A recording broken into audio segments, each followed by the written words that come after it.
On s'est aperçu qu'il y avait de plus en plus d'informations sur le vélo, en particulier le vélo urbain, sur la toile, sur Internet.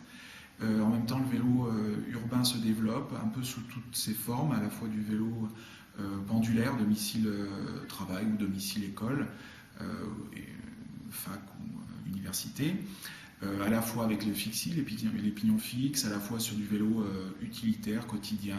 On voit de temps en temps les tricycles, les vélos cargo de plus en plus. Les vélocistes ont ouvert, il y en a de plus en plus en ville.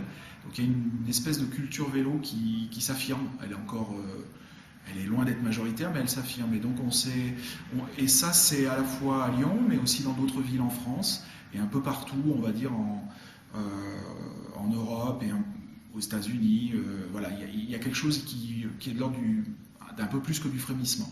À partir de là, on s'est dit, mais voilà, il y a plein d'infos, on a du mal à avoir une vue générale, et donc c'est pour ça qu'on a créé ce site qui permet on va dire, de surveiller toute la toile Internet, francophone, mais pas seulement, ou à la fois aussi anglophone et parfois d'autres sites.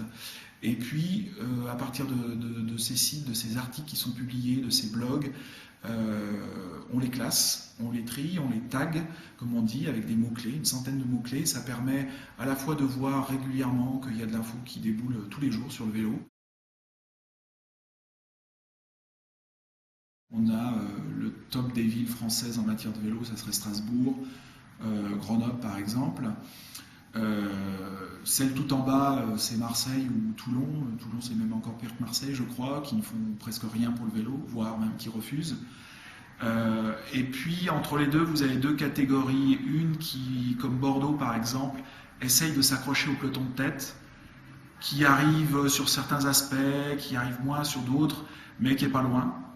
Et puis d'autres villes comme Lyon, en fait, où moi j'ai le sentiment où on aurait pu être comme Bordeaux, c'est-à-dire pas très loin du peloton de tête, mais on a un peu, avec le lancement de Velov par exemple, et quand même, il faut bien le reconnaître, l'afflux de vélos avec Velov en 2005-2006, et puis on va dire jusqu'en 2007-2008, on a un peu cru qu'on allait coller à ce peloton de tête. Et j'avoue que depuis quelques temps, depuis quelques années plutôt, les aménagements n'ont pas trop suivi, la politique cyclable n'a pas trop suivi.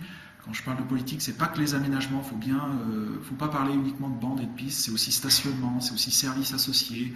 Et j'avoue que là, on est un peu en retard.